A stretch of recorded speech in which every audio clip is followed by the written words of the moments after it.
Olá, este aqui é o nosso último momento universitário do semestre e ele vai ser interessante. É uma sugestão de leitura para você fazer nas suas férias. É uma leitura importante porque você já deve ter, né, ouvido muitas vezes falar sobre filosofia. A gente tem um conceito meio estigmatizado a respeito dos filósofos, de que são leituras confusas, complicadas. Sim, há filósofos que são mais difíceis da gente ler.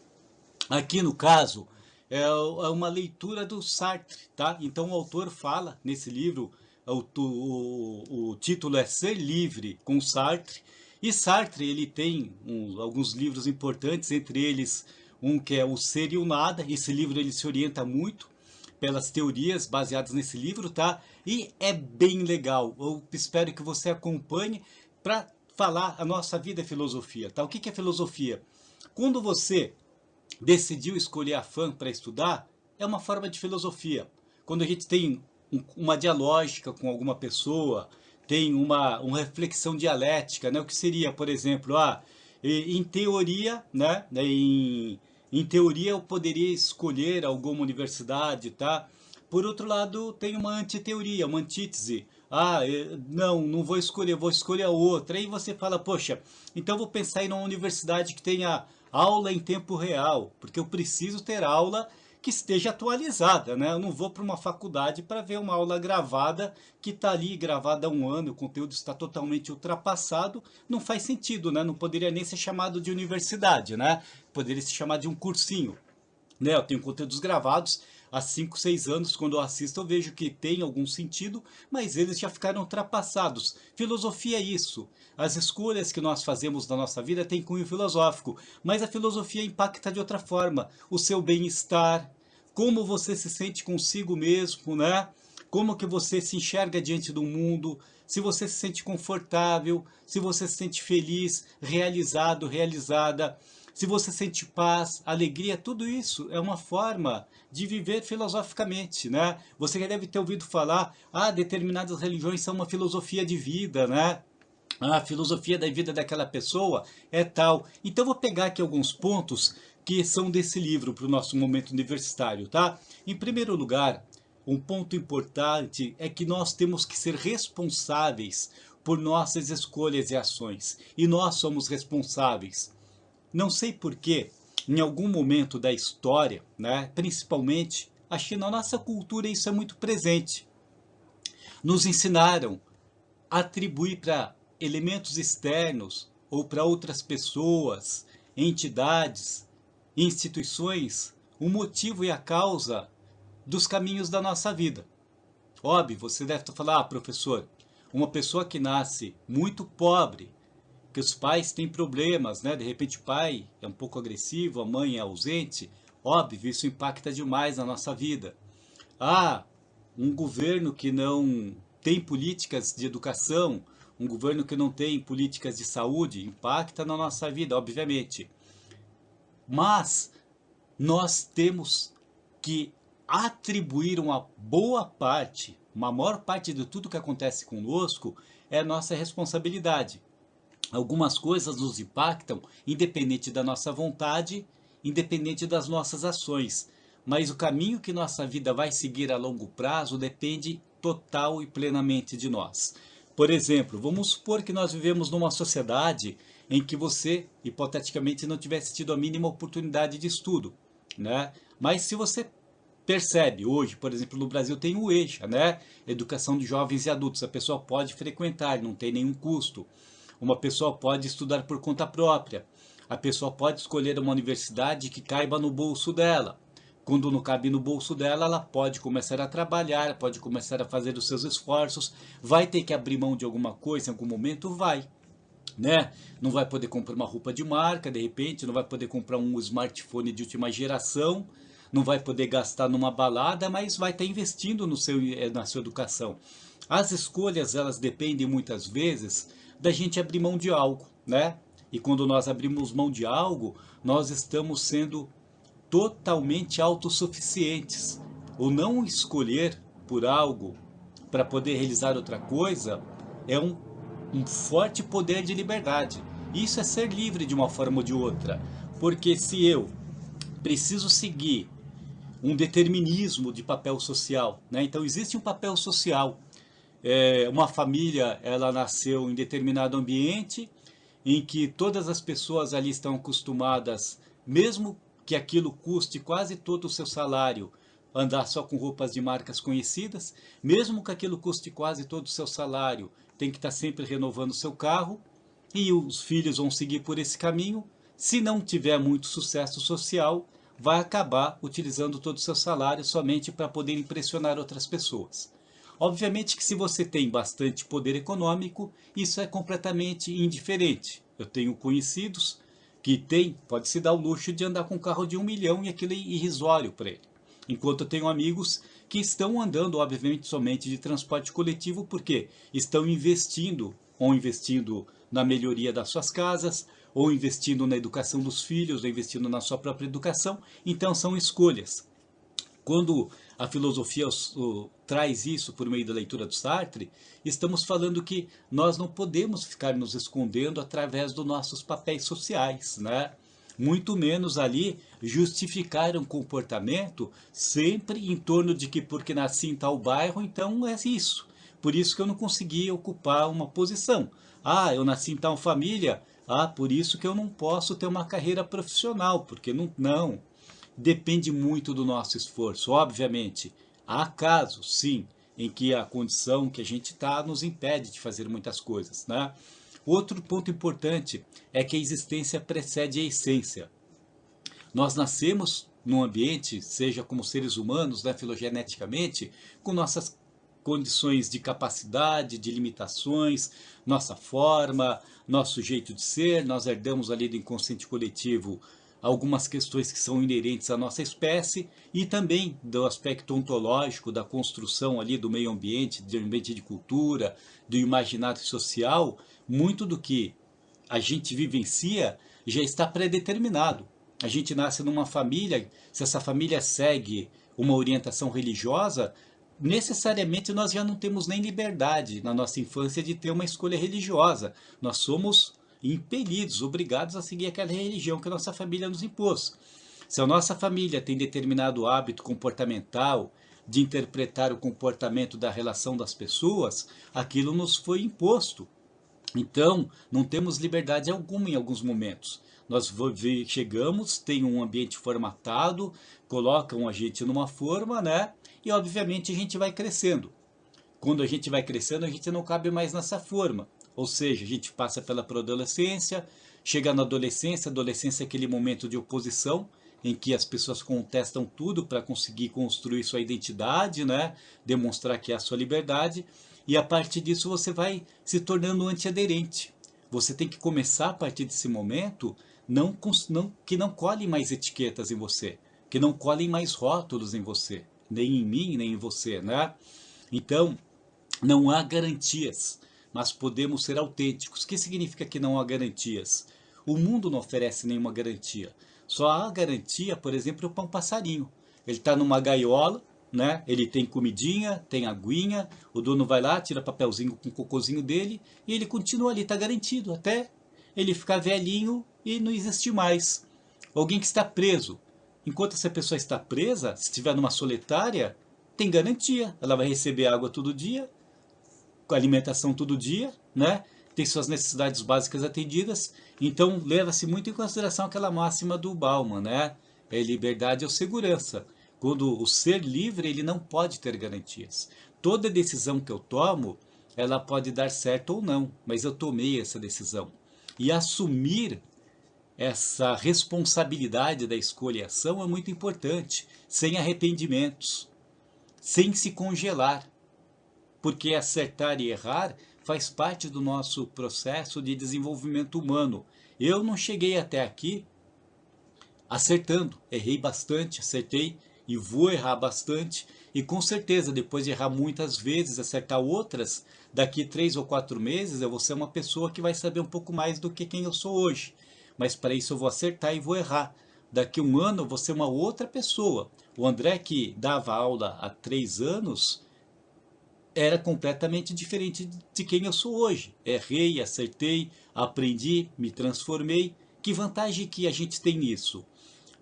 A liberdade, ela tem uma relação muito próxima e legal com a paz. Quando a gente fala, o ser humano ele não nasceu para ser feliz, né? Até quando você lê Schopenhauer, ele parece um autor pessimista, não é por aí. Não é que nós não devemos ser felizes, mas estar feliz o tempo todo só se a gente tiver alguma patologia, né? Algum problema mental muito grave. Porque nós temos momentos de felicidade, nós buscamos momentos de felicidade, nós buscamos momentos de alegria e de bem-estar, e isso é extremamente saudável. Mas nós não somos seres como espécie ou como ser social que a nossa genética ou nosso ambiente de cultura nos permita que sejamos totalmente felizes. Mas a paz ela pode ser muito mais perene. A felicidade ela é efêmera.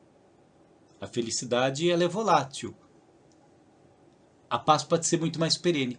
E como que as pessoas falam assim quando você vai lendo um livro de filosofia para se encontrar a paz?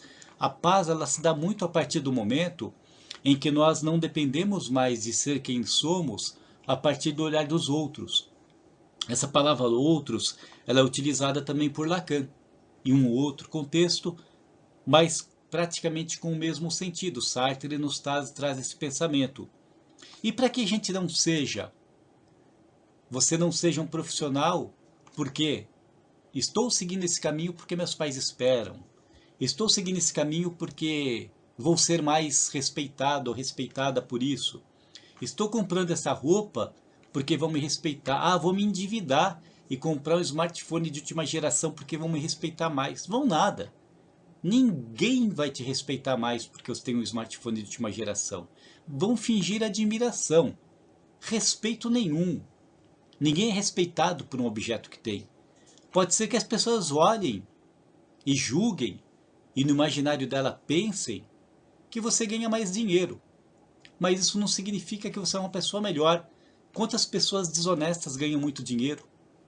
E quantas pessoas geniais não se importam com isso? Recentemente teve um prêmio Nobel. Ele rejeitou o prêmio em dinheiro. Ele falou que aquela descoberta, aquela produção intelectual, não era para ser compensada com algo tão, entre aspas, marginal. É lógico que a gente precisa de dinheiro. Eu estou trabalhando porque eu preciso de dinheiro. Não é óbvio? Se eu não precisasse de dinheiro, eu estaria só estudando, estaria passando férias. Mas você pode conciliar o dinheiro que você precisa para sobreviver fazendo algo que você gosta. Isso é ser livre. E esse olhar dos outros, quando você lê a partir da interpretação do ser livre com Sartre, né? O ser e o nada, primeiro a gente tem que parar de ter expectativa em relação às outras pessoas. Parar de julgar as outras pessoas. Porque muitas vezes os julgamentos são extremamente superficiais. Um exemplo bem simples. Você olha para dois irmãos. Um irmão é diretor de uma empresa, o outro irmão ele está ali vendendo quadro, vendendo artesanato. Ao olhar marginal da sociedade, um vai ser bem sucedido, o outro foi aquele que não quis nada com nada, que não deu certo. Isso é um olhar muito superficial, é um olhar muito pobre. Quando alguém tem um olhar desse, ela automaticamente, de forma inconsciente, torna-se escrava do olhar dos outros também. Por quê? Com a mesma medida que eu meço, é a medida com que eu sou medido. E a filosofia trabalha muito em torno disso. Então, o ser livre, ele entra muito no sentido de nós termos o autodomínio de não julgar ninguém. E a humildade de saber que aquela pessoa que estamos olhando, ou uma condição que estamos observando, é somente um átomo de uma dimensão gigantesca. A pessoa não é aquilo que eu estou olhando. Uma pessoa não é aquilo. Uma pessoa é um ser. E como ser, ela tem toda uma história. E que a conduziu até aquele ponto. Eu não vou citar nome. Nem vou falar minha relação, mas tem um professor. Ele é um doutor por uma das maiores universidades do Brasil. Ele tinha um salário que hoje, com certeza, estaria bem acima de 20 mil reais, bem acima. E para os dias de hoje, 17 de junho de 2024, extremamente respeitado, disputado por várias universidades, escreveu alguns livros. O que ele fez? Decidiu sair desse ambiente de rivalidade. ele escolheu ter uma vida no campo. Ele chegou numa cidade que ninguém o conhecia, isso é um fato verídico, está vivendo lá como um homem do campo. De repente chega alguém lá, hoje com salário metade do que ele poderia ganhar, olha para ele trabalhando ali e julga ele como uma pessoa, poxa, não deu certo na vida, coitado. Você vê como que essa questão, o olhar do outro, ele não tem profundidade, ele é superficial, né? Ele é até muitas vezes inconsequente e irresponsável. Então é muito legal, esse é um livro que eu recomendo para as férias, tá? Eu não vou ficar discutindo muito o livro aqui, ele é um livro existencialista. Eu penso que ele é um livro que, se você não leu, quando você vai ler ele, você vai encontrar respostas para algumas indagações que você tem e você vai sentir um bom conforto. Tem livros que nos trazem conforto. E esse livro não é assim, ele não está falando para você que você não deve buscar crescer. Ele não está falando para você, você não pode usar produtos de luxo, você não pode ser milionário, milionário, não está falando nada disso. Esse livro nos traz a ideia de que nós somos quem somos e por isso a busca de nossa essência é importante, né? A busca de nossa autenticidade é importante, porque você pode ser autêntico. Tem pessoas que são autênticas vivendo uma vida no mais alto luxo, porque elas se sentem confortáveis e fazem aquilo para elas, única e exclusivamente para elas, independente que alguém esteja julgando. Outros podem viver uma vida extremamente simples e sentirem-se totalmente empoderadas, porque elas fazem aquilo para elas. São pessoas que aprenderam a não julgar absolutamente ninguém. Aprenderam que quando eu olho para uma pessoa na rua que está ali com uma roupa rasgada, com a barba mal feita, cabelo mal cortado, eu não sei a história que tem ali atrás. Pode ter uma pessoa que já foi milionária, que decidiu abrir mão disso para ter uma vida de paz. Pode ser uma pessoa que tenha um QI gigantesco, que está experienciando essa vida. Pode ser uma pessoa que nunca teve nenhuma oportunidade e que está se esforçando para crescer e para isso está evitando gastos com questões que envolvem somente aparência, mas está investindo no aprendizado, ou está investindo na saúde, ou está cuidando da saúde de algum familiar. É uma pessoa gigante. Ela abriu mão dos luxos e do bem-estar pessoal para cuidar de alguém. É muito legal, a filosofia leva a isso. Por isso que algumas pessoas, algumas entidades, elas não querem ou ignoram a importância da filosofia na nossa vida. Aqui na FAM tem professores de filosofia fantásticos, filósofos. Eu não sou filósofo, eu sou leitor de filosofia. Mas a minha vida é uma filosofia de vida, a sua vida é uma filosofia de vida. E os livros de filósofos, obviamente, nos trazem e nos fazem ter contato com aquilo que nós já sabemos intuitivamente e que muitas vezes nós não temos vocabulário para expressar ou não temos conexão de pensamento para formar uma síntese que seja um fio condutor de tomada de decisões. Então os livros eles têm esse papel muito importante, tá? Eu vou encerrar aqui fazendo votos de que você vá num sebo, compre esse livro para ler, se você puder, compre novo. Esse é um livro para você ter impresso. Eu tenho comprado o livro impresso para minha filha. Eu tenho o Kindle, a escola dela usa muito a mente digital, mas o livro impresso ele é maravilhoso. Ele é incrível, é muito gostoso. Há uma diferença enorme entre ler um livro impresso ou um suporte. Esse é um livro para você ter impresso, tá? Um grande abraço aí. Te desejo ótimas férias. Convida alguém aí para vir para a FAM estudar contigo, assistir uma aula com você, que vai valer a pena. Você vai ajudar a uma pessoa, de repente, encontrar algo que torne a vida dela mais interessante, ou então apenas torne interessante, tá? Um grande abraço. Até o próximo semestre. E espero que você aí consiga ser livre, né? E autêntico, autêntica, dentro do limite de cada um, tá? Um grande abraço.